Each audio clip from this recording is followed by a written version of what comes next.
Bonjour tout le monde, bienvenue dans cette nouvelle vidéo. Aujourd'hui, on va répondre à la question: peut-on cumuler marchand de biens et agent commercial immobilier? C'est une question que pas mal de personnes se posent, qu'ils soient d'un côté ou de l'autre d'ailleurs. Donc, je vais synthétiser tout ça. Je vais vous expliquer la manière de procéder, si c'est faisable ou pas. Donc, on va pas perdre de temps, on va commencer tout de suite après ce call jiggle. Allez, à tout de suite.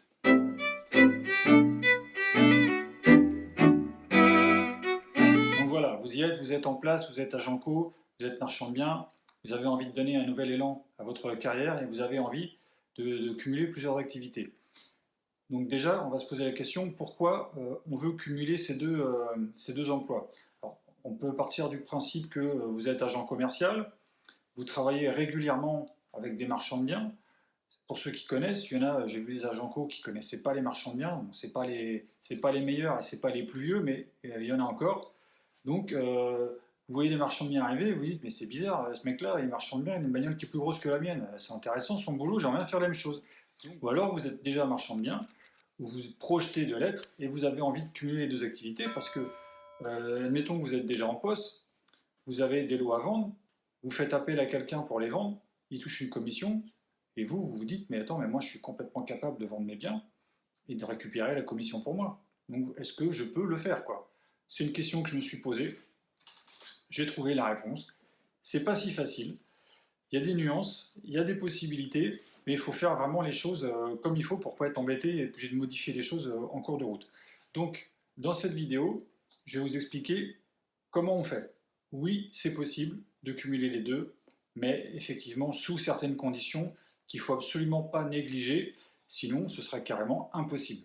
Donc déjà, pour préciser, je parle bien d'agent commercial immobilier. Je ne parle pas d'agents immobiliers, c'est-à-dire ceux qui ont un BTS ou enfin un bac+2 en immobilier et qui ont la carte T. Hein, d'accord. Ceux-là, c'est des gérants de société, ils ont une URL ou plus, plus souvent une SARL ou une SAS. Donc de ce côté-là, il n'y a pas trop de problèmes. Par contre, quand vous êtes agent commercial immobilier, il n'y a qu'un seul statut qui est valable pour faire ce boulot, c'est auto-entrepreneur. Les agences immobilières, elles ont une fédération qui est très pointilleuse et qui est très regardante sur les conditions des contrats et compagnie. Le plus adapté pour faire cette profession, c'est auto-entrepreneur. Pourquoi? Parce qu'on ne peut pas être agent commercial immobilier en entreprise. Vous ne pouvez pas monter une SASU ou une URL et être agent co-immobilier. C'est le seul, à ma connaissance, statut d'agent co, parce qu'on peut être agent co pour autre chose, en société, mais pour l'immobilier, il faut que ce soit une personne physique, donc auto-entrepreneur. Voilà. Maintenant que ça c'est clarifié, on va pouvoir passer à la première condition. Donc si vous êtes marchand de biens et que vous avez déjà votre structure, vous avez déjà commencé à travailler, et au bout d'un moment vous dites attends, moi j'aimerais bien vendre mes lots moi-même, donc je vais me mettre agent commercial immobilier. Donc pour se mettre agent commercial immobilier, il faut s'inscrire. Donc je ne vais pas vous apprendre comment on se met auto-entrepreneur, ce n'est pas l'objet de la vidéo. Il y en a beaucoup déjà qui connaissent, sinon vous vous renseignez. Donc vous allez au tribunal de greffe, hein, tout le tralala, et vous allez avoir un numéro d'affiliation. Quand vous êtes auto-entrepreneur, vous cotisez à la sécurité sociale des indépendants, au régime social des indépendants, le RSI, voilà, qui émettent en face, il y a l'URSSAF pour c'est la sécurité sociale normale quand on est salarié, et le RSI pour les indépendants. Le problème qui se pose pour cumuler ces deux professions, c'est que la sécurité sociale ne veut pas que vous cotisiez deux fois dans la même caisse.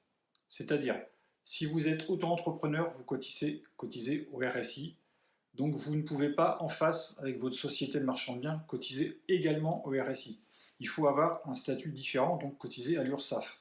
Donc vous avez peut-être regardé ma première vidéo, si ce n'est pas le cas, je vous invite à le faire, sur les différentes sociétés qui se prêtent à l'exercice de la profession de marchand de biens. Donc on a essentiellement la SASU, ou le URL, ou la SAS et la SARL, bien sûr, si vous êtes plusieurs.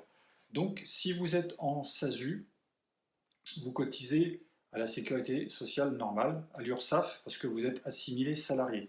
Vous pouvez, à ce moment-là, faire SASU, agent commercial immobilier, ça marche très bien. De ce côté-là, il n'y a pas de problème, vous cotisez sur deux caisses différentes, tout le monde est d'accord. Par contre, Si vous êtes en EURL, vous cotisez également à la Sécurité sociale des indépendants, au RSI. Donc vous ne pouvez pas, si vous êtes déjà en EURL, vous ne pourrez pas vous inscrire comme auto-entrepreneur. Vous allez pouvoir le faire.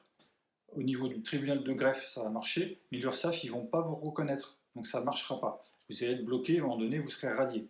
Donc vous ne pourrez pas exercer cette profession en étant gérant de URL. Il y a une combine. Si vous êtes en SARL, ça peut marcher. Il y a une condition particulière, c'est que vous êtes en SARL. Si vous êtes à 50-50 ou que vous avez 40 et l'autre 60, celui qui a 40 ou les deux qui ont 50 peuvent être auto-entrepreneurs en même temps. Pourquoi? Parce que quand vous êtes en SARL égalitaire ou minoritaire, vous êtes assimilé salarié, donc vous avez des fiches de paye, vous cotisez à l'URSSAF. Voilà pourquoi on peut cumuler SARL et auto-entrepreneur. C'est la seule condition. Attention, votre associé ne doit pas être votre conjoint, parce qu'en fait, ils prennent en compte le foyer fiscal. Donc si c'est votre femme qui est à 50, votre mari d'ailleurs, et vous qui êtes à 50, ben, le foyer fiscal il est à 100%, donc vous ne pourrez pas être auto-entrepreneur, ça ne marchera pas. Il faut être associé avec votre frère, un ami, peu importe, mais il ne faut pas que ce soit votre conjoint ou conjointe qui habite avec vous, il faut que ce soit le même foyer fiscal. Voilà. C'est encore une nuance particulière, il vaut mieux le savoir pour ne pas se lancer dans des créations d'entreprises au début marchand de biens, et puis être obligé de modifier par la suite. Parce que si vous êtes en EURL et que vous voulez être auto-entrepreneur, vous n'avez pas le choix que de basculer votre URL en SASU.